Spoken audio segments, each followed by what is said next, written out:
We may not know much about the Captain Marvel movie yet, but we do know that this 90s set superhero adventure will star Oscar winner Brie Larson as the first female in the Marvel Universe to lead her own standalone film. Larson has been hard at work in Hollywood since she was just a kid, and off-screen she's known for being candidly outspoken and down-to-earth. It turns out that her real-life story is just as fascinating as those of the characters she portrays. Humble beginnings. Larson was very young when she already knew what she wanted to do with her life. I told my mom I knew what my dharma was when I was 6 years old. You knew what your dharma was? So Yeah. hippie parents. Hippie or not, her parents took their daughter's ambitions seriously, and it's easy to understand why. That year, she became the youngest student ever accepted at San Francisco's American Conservatory Theater. Larson's mother soon relocated the aspiring actress and her younger sister to Los Angeles, where the trio squeezed into a tiny furnished studio apartment and Larson started auditioning. Of her mother's support, Larson told Elle, "My mom always felt like she was a creative person and her parents wouldn't allow her to have that kind of life. So when I got interested in acting, she was like, okay, let's make this happen." And things did start to happen. At the age of 7, she filmed commercial parodies for The Tonight Show with Jay Leno. Thanks, Roadkill Easy Bake Oven! After that, Larson started to book small parts on TV shows including Popular and Touched by an Angel. Awkward teen. Despite her early successes, Larson's career wasn't a straight climb to the top. She faced plenty of rejection while trying to land her breakout role. It was emotionally taxing for the young star, not to mention the financial toll it took on her. She told The Guardian, "I'd hit the point where I'd go, okay, that's it, that's the last dollar, I've got to quit or go to college or whatever. But that day or the next day, something would happen that would make it strangely apparent I'm supposed to keep doing this a bit longer."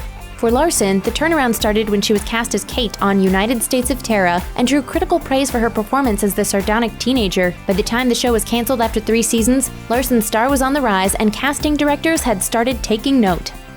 You want to take a picture with me? Brie versus the world. Of all the movies she's made, Larson has said there's only one she rewatches, the wacky action comedy Scott Pilgrim vs. the World. Unfortunately, her turn as ex-girlfriend Envy Adams went largely unnoticed by theatergoers during its 2010 release. Still, things were slowly picking up for Larson. She had better luck in her supporting role as Jonah Hill's love interest in 21 Jump Street, which was not only critically well received, it was a hit at the box office as well, taking in more than $200 million worldwide. Larson garnered praise from critics as a standout who brought nuance and depth to a supporting character that could have been totally unmemorable. Dramatic breakthrough. She may have been only 23 when she stepped into her first leading role as troubled youth care worker Grace in the 2013 indie drama Short Term 12. But Larson had been working hard for more than 15 years by the time she got her first major big screen break. Larson shadowed real workers and did extensive research to capture Grace's emotions with depth and accuracy. She told New York Magazine, "I was terrified and excited. It was confusing. When we screened the film at the South by Southwest Festival for the first time, I had never had people look at me that way before." The film won the Narrative Feature Award at South by Southwest, and Larson took home a Gotham Award at the end of the year. The lighter side. Larson isn't all about drama all the time. 2013 also saw a pair of rom-com supporting roles in The Spectacular Now and Don John. And in 2015, she charmed audiences with her comedic chops in Amy Schumer's Trainwreck, playing a fictionalized version of Schumer's sister Kim, and enduring a very unusual audition process to land the part. It all started when director Judd Apatow called Larson and invited her to lunch. My agent is like, what happened? What did you do? I was like, I don't know. I just talked about myself for a while and I ate a salad and that was sort of it. And they're like, what did they want? I was like, well, I don't know. As she tells it, Larson came back for lunch every day, and soon Bill Hader showed up too. Apatow eventually filled the actors in on his plans, using the get-togethers as part of his unorthodox casting process. Oscar winner.